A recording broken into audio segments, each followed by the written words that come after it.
to the channel. Welcome to the first part of the TIC series, which is business requirements and designing the data warehouse. This is this is a six-part series from the business requirements. We'll also be stating out business requirements, data ingestion, data transformation, and modeling between touches. So if you're interested in analytics engineering, I guarantee you that this series will be very informative and educative for you to follow. So let's get right into the video. So first off, we are starting with the business requirements and data warehouse design. So the business requirements simple. I split it into four distinct definitions, which involves stating out the problem we are trying to solve, the business objectives, and the analytics requirements.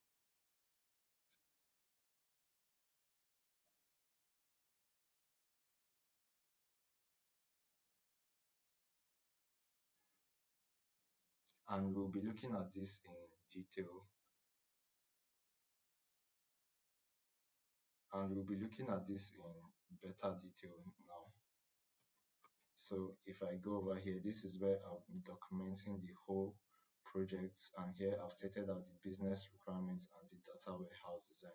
So for a start, we are stating out the executive summary, which simply defines a brief overview of what exactly the project is about. So the project is mainly to develop a scalable analytics warehouse and business intelligence system. So from the data ingestion, which we automated, to designing the warehouse, and to designing the business intelligence layer. Right? It enables various parts of the business to achieve their objectives.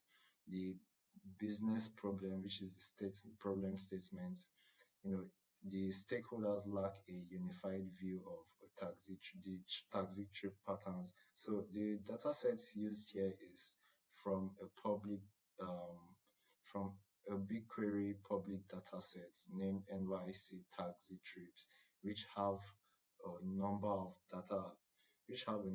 taxi trip data in New York City. So and the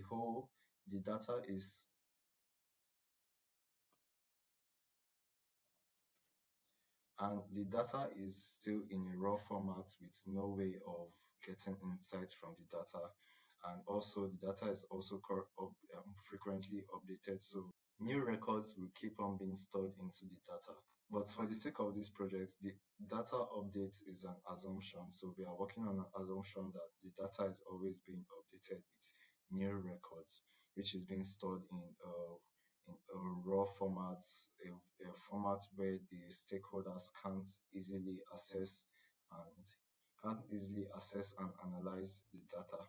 So the business objective for this project is to provide accurate revenue and trip metrics across vendor types and payments. So these are various objectives that this project will be covering, which is after we built out the warehouse and down to the business intelligence layer.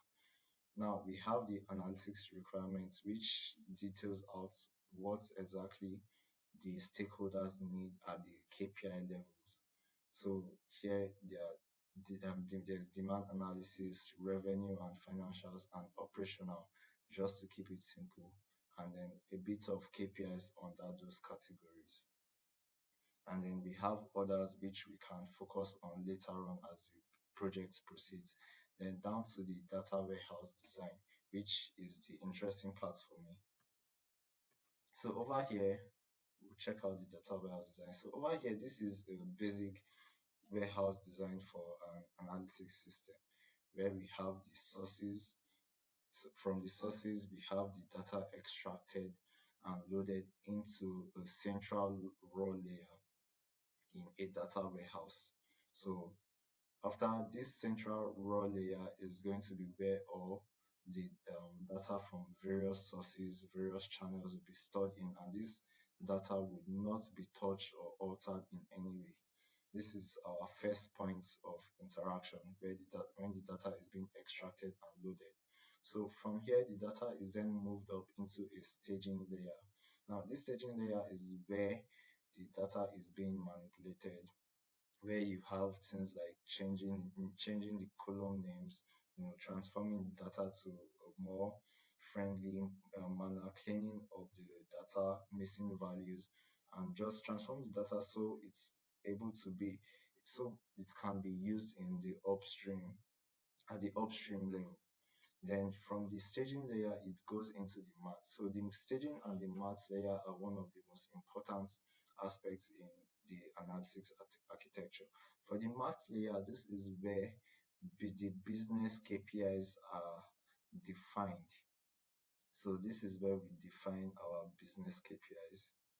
Over here is where we define the financial KPIs, the operational KPIs, and what other KPIs that is being needed. This is where we do the modeling, the business modeling, so that end users will be able to access the data that's been transformed at this layer. So our end users are the stakeholders, the data analysts, the business analysts, business intelligence analysts, and what have you.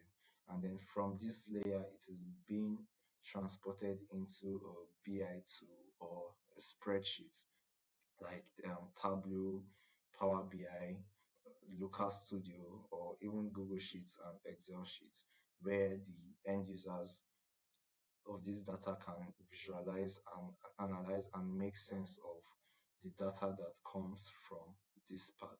So this is the whole end-to-end architecture of a, a, a what a general blueprint architecture will look like. It doesn't really go any further than this.